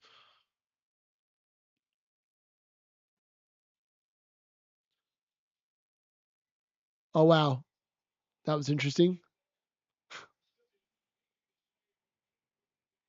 Actually getting cold. It's actually really hot where I am at the moment. The next 4 days, believe it or not, are 40 degrees the next 4 days in a row.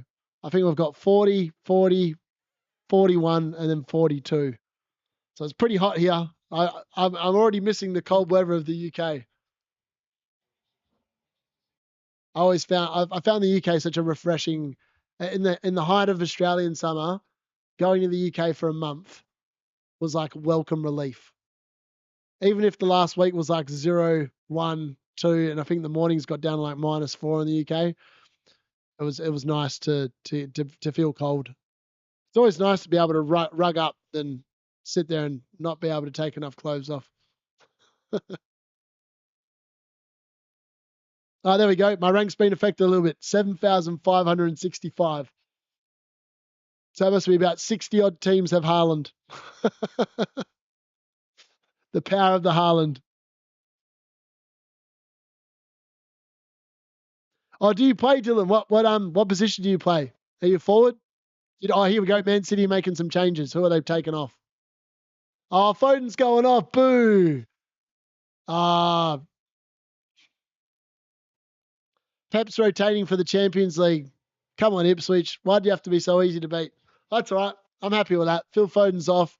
He's played his 60 odd minutes. He's got the clean sheet. He's got the 3 bonus points. He's going to end up on 19 points for me, so that's pretty good. I can't complain. Haaland's coming off as well. And De Bruyne is off as well. And this bloke called Mubama is on McAtee and Grealish. No Savinho yet. In case anyone was wondering still if Savinho's coming on, he's not coming on in these round of changes. Oh, well, this game just got boring. Now that Foden and Haaland are off, no one else owns anyone in this team, surely. Kevin De Bruyne are off as well. The only people that are interested now probably watching are the Savinho owners, hoping he doesn't come on probably so they get their bench. Right, that should update in a little bit to 19, and then hopefully that will take me back inside the 7,500.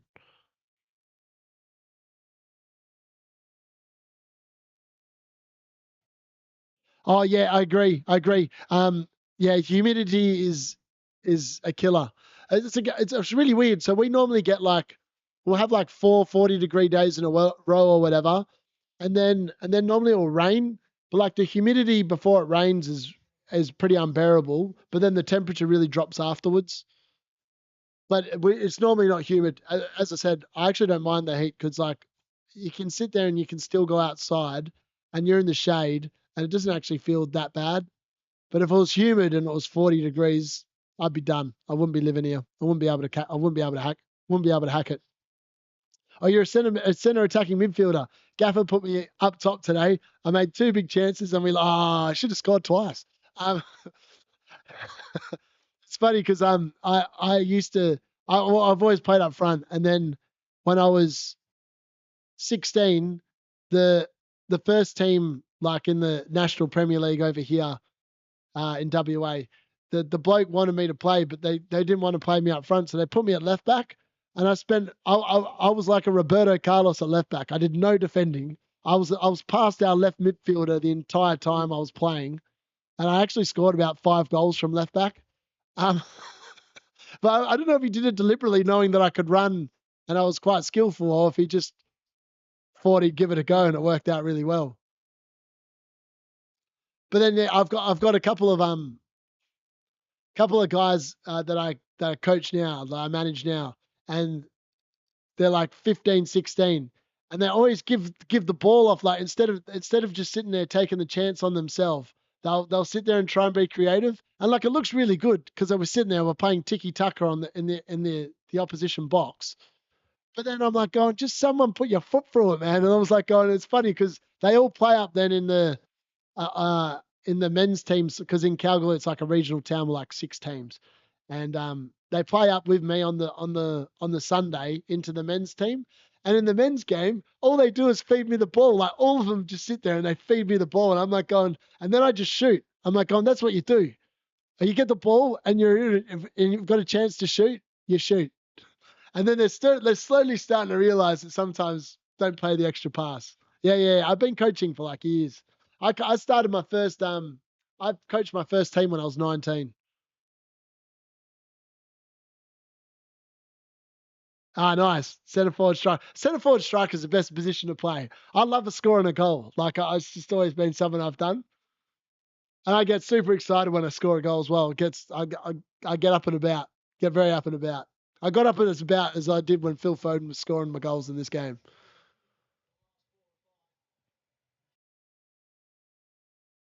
I mean, this game has become so much less interesting. Like, there's no one there, no one in this game playing now that I'm even interested in watching. I'm just hoping Ipswich come back and score 5 goals and it's 5 all. That'd be fun to watch. No, I wouldn't use wildcard. I'd save wildcard. Yeah, I don't know. I don't think Savio will come on. If he's not come on now and it's 67 minutes, potentially he doesn't come on for the rest of the game. I would be using wildcard till game week 30. Your team's fine, Dylan. You're in a good spot. No need to make drastic changes to your team.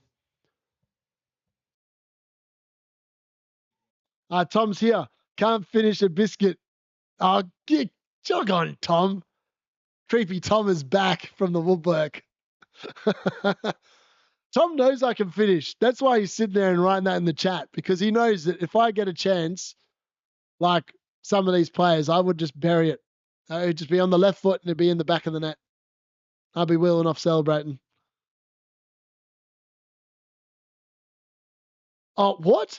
Someone in your mini league has Savio captain. Are you kidding me? And he's got Kirk as his first sub. Oh, yeah, okay. I understand why you want Savio to come on now.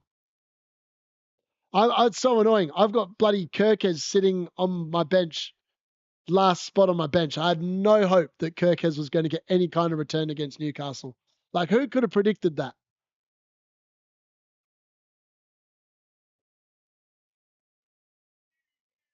Oh my God, it's a 6th goal. James McAtee has just scored for Manchester City. It's 6-0.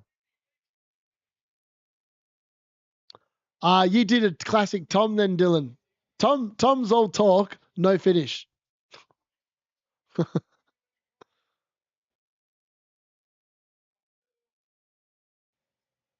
Yeah. 5-4. That's some game of football. High scoring stakes. Defending went out the window, eh?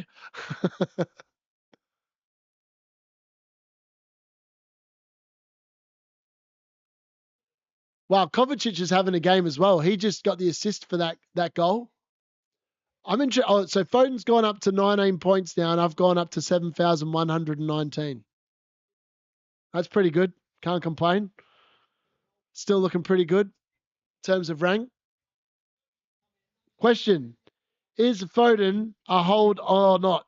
Oh, Ray, he is. If you're scoring 19 points in my team and then you got 15 the week before, he is a hold for Chelsea 100%. He's a hold for Chelsea and then reassess afterwards. I love it. Liverpool versus Man United in the cup quarter final. That was some game. That was probably my favorite game to watch in like the last few years. It was a proper game of football, and the finish was just incredible.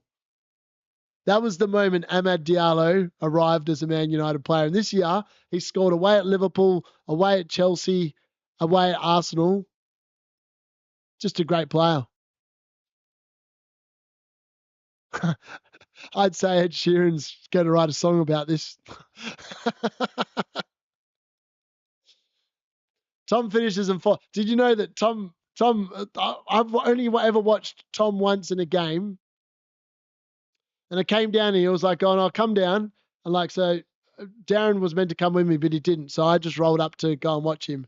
And I got down there. I was like, mate, why are you on the bench? So Tom started on the bench. His team got spanked. Then he got brought on for like 10 minutes and did absolutely diddly squat. Looked completely unfit. Couldn't run. There was nothing there to watch. It was just disappointment. So I actually coached the men's team. Like I actually coached. I'm a player coach. So yeah, I sort of like that's pretty good. So our whole tactic is everyone goes forward. We play the quick players on the left and the right, and then we cut it back to me in the middle, and I finish the goals. That's pretty much our tactics. But no, I coached the under 16s as well. So the last youth division before they get into men's in Cal. So yeah, they get taught. It's really funny. I'm probably a better attacking coach than I am defensive, even though I've got like really good understanding of how teams should defend, and I can read games really well. I'm not as good as coaching defenders on how to defend than I am on coaching like midfielders and forwards. But like my midfielders and forwards press from the front. Like we overturn most of my teams. My 16s last year, I reckon would have had about on average 65% possession every game, and they just won the ball high up the field.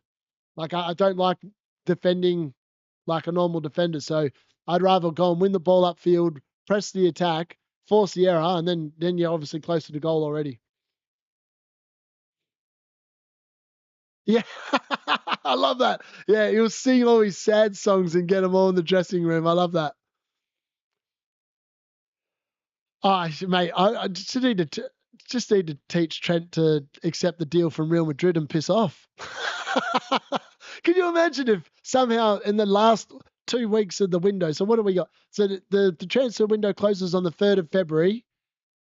If for some weird reason Real Madrid come back and you go, we actually really need a right back, we're going to buy Trent, that'd be brilliant. Sack him off. All those people that own him have to waste a transfer getting him out.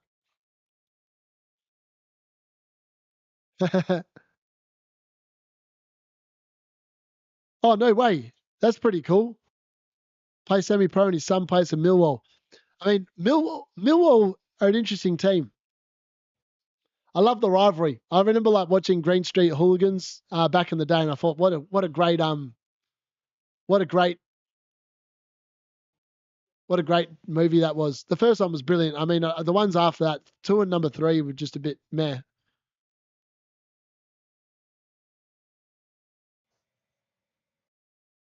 Yeah, if he leaves the Dello, yeah, that's it. That's it. I mean, my funniest moment this season is watching Dallo destroy Trent. Like, how on earth does Dallo destroy anyone? Today, he got played for a couple of times in the first half and somehow was caught by the bloke behind him. Like, and he was clean through. I don't know, like, how Dallo kept on stuffing it up. It was just really bizarre. The good news is I think I'm going to finish tonight 7,114. That's pretty good. Not complaining. It's been a pretty good day. Outside of Milinkovic, if it wasn't for Wood and that bloody offside nonsense, Milinkovic would have had 7 points, and I'd be on 72 points at the moment with 2 left to play, including my captain. It's looking pretty good. I'm not going to lie. This has been a good game week. Yes, Foden's definitely got the 3 points bonus at the moment. I'll just have a quick look at the game, but I'm pretty confident it's pretty safe. Let's have a look. 16, where are we? Why can't I click on this? That's weird. I can click on it on my phone, but it won't let me click on this. That's really weird. Whoops.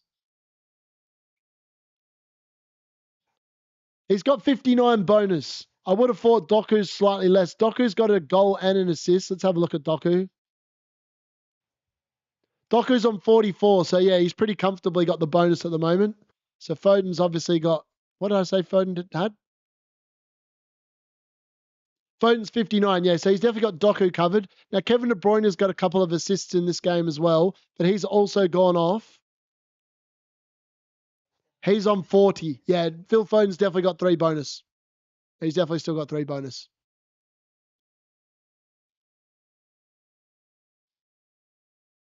Yeah, it's looking good. I mean, like, I've still got Jackson and Cole Palmer with captaincy to come tomorrow. In reality, this could get close to 5,000 rank, maybe, with some luck. That's really wishful thinking, but it's Nicholas Jackson's due a big return. That's all I'll say. He's due a big return. He's due a goal. He's 100% due a goal.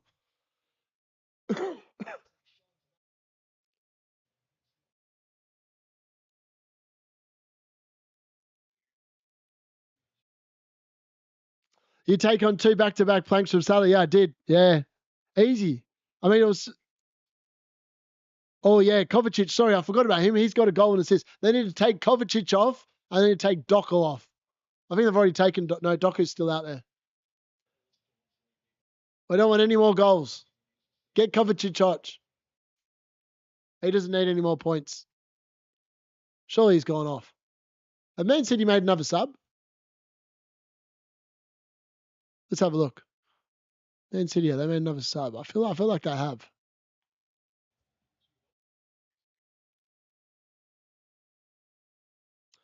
Yeah, we do. Yeah, Kovacic only one near the top phone, but yeah, that's right. Whew. Zachary, how are you, mate? I don't think I've ever seen you on the chat before. Hello and welcome.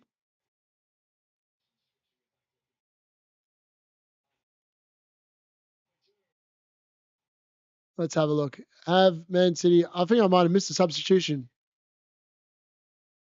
Akanji on for Riley. Kovacic on for Lewis. Sorry, Lewis on for Kovacic. So Kovacic is off. Yeah, Phil Foden's definitely locked in for the bonus. Savinho's definitely not coming on. There you go. So if you're a Savinho owner and you're hoping he was going to come on, he's definitely not coming on. Man City have now made all 5 subs. Yeah, everyone loves a goal, man. I love goals. That's good. All right, Phil Foden's definitely locked in for the 3 bonus. I can sit there and relax. I'm finishing 7,114 after today. That's pretty good. I mean, yesterday I was 20,000 because I was like, I had all the people that play Salah captain, all the people play Isaac captain, all the people who already played Anthony Gordon, Trent Alexander-Arnold had obviously already played, and then David Raya and the Arsenal defence had all played and blanked. So it's been a pretty good game week. I've called it pretty well. I even called the bench well. I mean, like, other than Kirkez, I mean, who the hell would have thought Kirkez gets 7 points on the bench?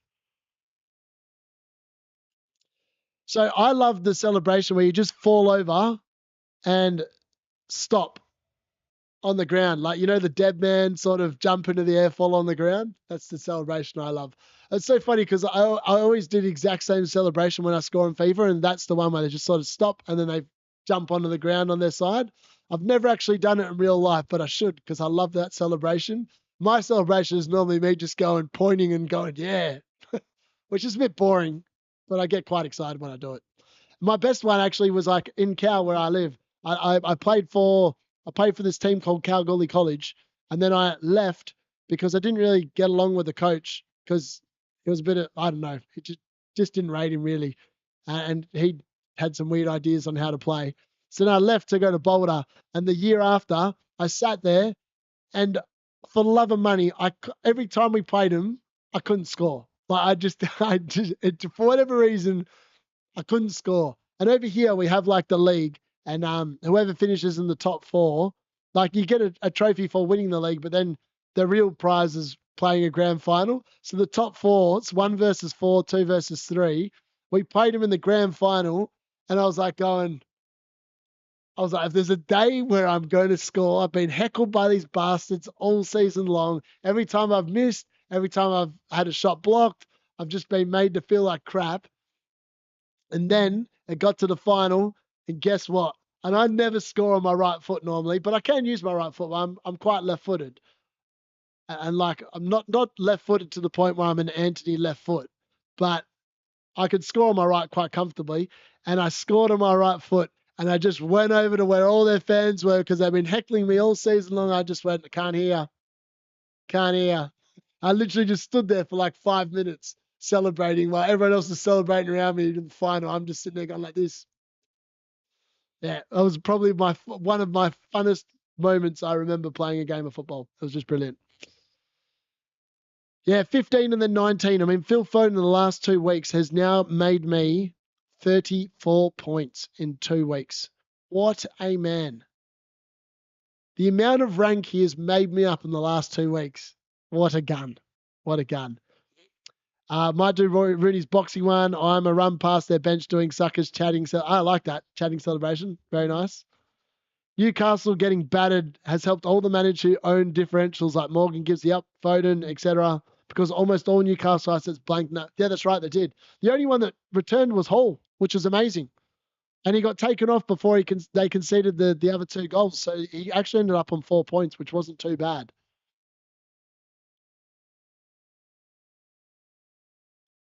I know, it's amazing. So sometimes it pays off having differentials. You just got to analyze the risk and the reward. Like my point of thinking was always that Phil Foden is good enough to return, and as long as he's not pep rouletted, which he hasn't been for quite a while now, because he's actually in really good form, then he's always going to play. So it's pretty safe to do. I just wish that I'd given him the captaincy. But I actually toyed up giving him the captaincy. I think because of the fact that I saw City concede twice against Brentford turned me off giving him the captaincy. But 19 points from Phil Foden. What a man. Still can't believe it. Oh, we didn't lose to him. We drew. We drew 1-1 at Ipswich. I know. I don't know. This is the problem. Man United have come a laughing stock. We just make misery out of more misery. Apparently, Ruben Amorim, Peter was saying in the chat just before, came out and said this is the worst Man United team he's ever seen. Like it is, and it is. It's the worst team I've ever watched. Like I actually think what it was a combination of Eric Ten Hag last season and the fact that he was given a free rein pretty much to sign players that frankly were never good enough to play in the Premier League, let alone play for Manchester United. And now we're just having to pay for it. Like it's hard to watch. Like, and the worst thing is we've had moments over the last 5 to 10 years where we could have signed players like Moise Caicedo for like 4 million. We turned it down. And we could have, I think there was another player like that they could have signed and it would have been like dirt cheap. And then now they're like, if we bought him now, it'd cost us a mini fortune. It's just frustrating. Like United should know better.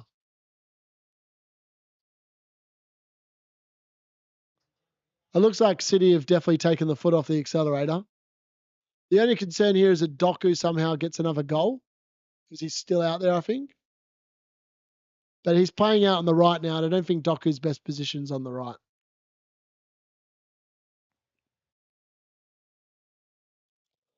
Man City definitely looking ominous in this game, though. 100%.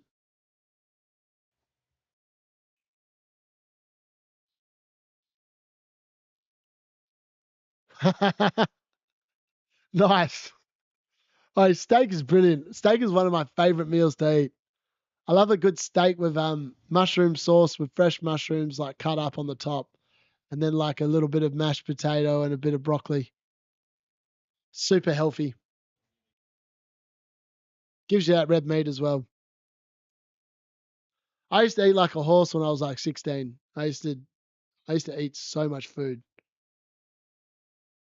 I don't know how I never put any of it on.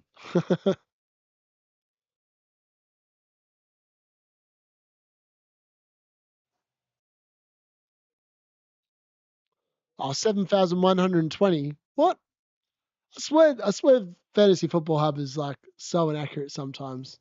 Like, how can it go from 7,114 to 7,120? Like some random people above me had McAtee and he scored a goal? What do you mean? No one owns McAtee. Maybe they just calculated it wrong.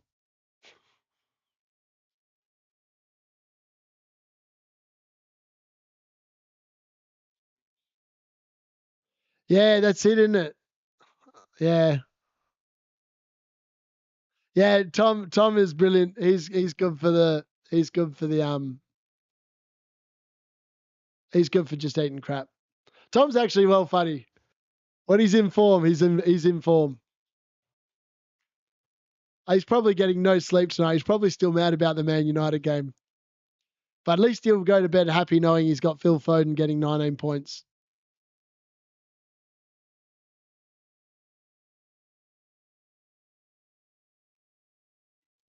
It's so funny. Ever since I wildcarded in game week 12, I said as long as I get an average of 70 points per game, I'm going to finish top 100K this season.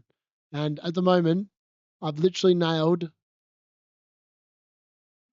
average 70 points quite comfortably. It's actually probably closer to 80 points I've been averaging. So that wild card this year, I've definitely set it up correctly. Even if I made a couple of dud transfers in between, like obviously bringing in Cunha a couple of weeks ago for Pedro for 1 point and 1 week was dumb.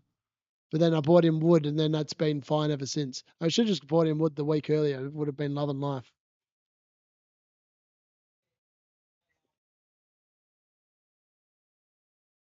All right, on that note, I'm going to pack this up because there's 4 minutes left. I'm going to whack out a short exclaiming how good bloody Phil Foden has been. 7,120. Hopefully I get inside the top 7,000 tomorrow night. Touch wood. Touch wood. All right, guys. Thanks for joining. Love yous all. I will see you with my videos later in the week. And hopefully we'll get Tom on and we'll do a live show on Thursday night at some point. Maybe even at this time. If Tom's up and about, we might even do